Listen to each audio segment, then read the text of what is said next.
கேரளாவில் தென்மேற்கு பருவமழை நாளை தொடங்க வாய்ப்பிருப்பதாக சென்னை வானிலை ஆய்வு மையத்தின் இயக்குநர் பாலச்சந்திரன் கூறியுள்ளார். மேலும் மோரா புயல் நாளை முற்பகல் கரையை கடக்கும் என்றும் இதனால் தமிழகத்தில் மழைக்கு வாய்ப்பு இல்லை என்றும் தெரிவித்துள்ளார்.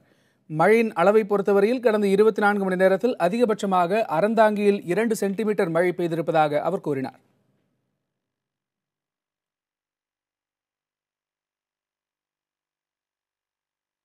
தெற்கு அரபிக்கடல் பகுதியில் ஈரப்பதம் மிகுந்த தென்மேற்கு திசை காற்று வலுப்பெற்று வரும் நிலையில் கேரளாவில் தென்மேற்கு பருவமழை நாளை, அதாவது மே மாதம் 30ஆம் தேதி துவங்குவதற்கான சாதகமான சூழல் நிலவுகிறது.